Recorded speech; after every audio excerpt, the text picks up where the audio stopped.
គោរពក្នុងព្រះពុទ្ធសាសនាក្នុងគុណព្រះសម្មាសម្ពុទ្ធ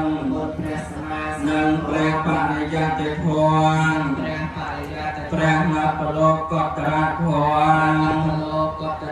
និងគុណនៃព្រះអរិយសង្ឃ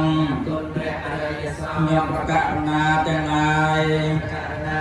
សូមបង្អោនបូជាថ្វាយនៅព្រះសុគន្ធកតនេះ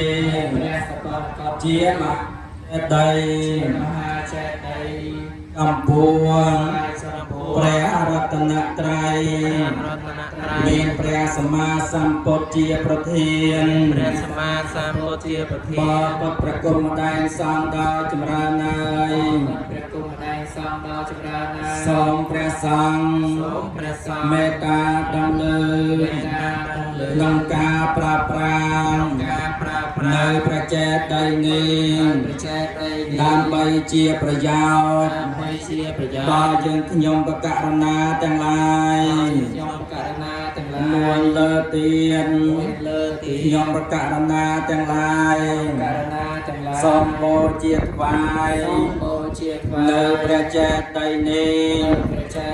ជាសម្បត្តិនៃសាធារណជននៅក្នុងទីវត្តនេះ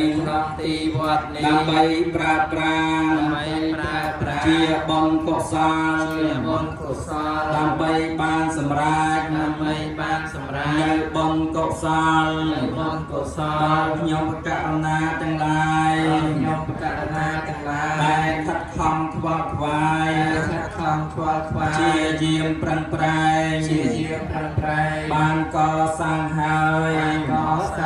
នៅព្រះចេតិយនេះនឹងសូមឲ្យបានសម្រេចនៅអដ្ឋមនុញ្ញផលចូលសម្រេចដល់ពួកញាតិទាំងឡាយរបស់យើងខ្ញុំក្នុងឱកាសនេះខ្ញុំសូមលើកជូនចំពោះ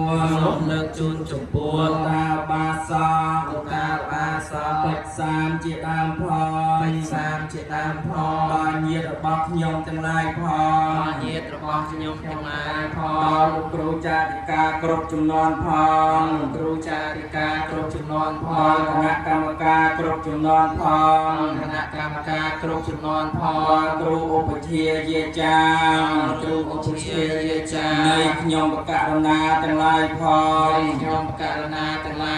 ដល់យើងខ្ញុំបកករណាទាំងឡាយផ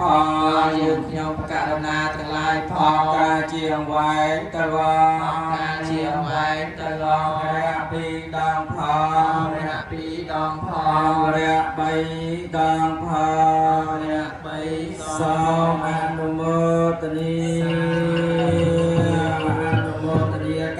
ការប្រកាសវេនៅព្រះសុគន្ធកមហាចេតិយថ្វាយចំពោះគុណនៃប្រតនត្រ័យបានជាសម្បត្តិនៃសង្ឃប្រើប្រាស់នៅក្នុងទីអារាមវត្តសម្បួរមានក្នុងវេលាគ្រានេះតទៅសូមអនុមោទនា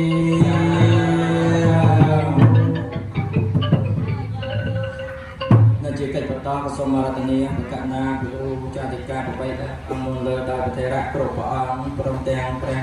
ធេរានុធេរៈគ្រប់ព្រះអង្គនៃគុំនៅក្នុងទីនេះសូមមេត្តាស្វាជាក៏ដូចជាបន្លឺនៅគេថាយ៉ាងណានោះដើម្បីញ៉ាំងសទ្ធារបស់ពុទ្ធបរិស័ទដែលបានប្រកាសហើយក្នុងការបូជានៅប្រជេតដីនេះដូចតទៅសូមរតនានិមន្តសូមអនុមោទនាសាធុហើយគុណម្ចាស់គ្រប់ព្រះអង្គញាតិញោមគ្រប់រូបទាំងអស់យើងមានការសប្បាយរីករាយនិងដើម្បីបានបច្ចេកដីថ្មីជាទីសក្ការៈសម្រាប់ជាបុណ្យជាកុសលជាការសន្សំសេចក្តីល្អក្នុងជីវិតរបស់យើងឯកចេតដីយើងបិលស្រាំចិត្តដីតម្កល់អធិធាតុព្រះសម្មាសម្ពុទ្ធនៃក្តីប្រចេតដីតម្កល់ព្រះបាចេកពុទ្ធក្តីប្រចេតដីតម្កល់ព្រះអរហន្តក្តីនិងសត្វជាប្រយោជន៍ សម្រាប់យើងទាំងអស់គ្នាដូចជាញាតិញោមកសាងចិត្តដីសម្រាប់ទាំងកលតិធិមេត្តាបិតាដីហើយបច្ច័យដីនោះយើងមានធម្មចិត្តដីនៅចិត្តដីដែលទាំងកលប្រប្រាយទី10ជាធម៌របស់ព្រះសម្មាសម្ពុទ្ធដូចជាបណ្ណាឡាយបណ្ណាឡាយនេះក៏ជាចិត្តដីមួយសម្គាល់នៅពីផ្សេងសម្រាប់សិក្សារៀនសូត្រជាទីសក្ការៈនោះក៏បានពួនរាប់អស់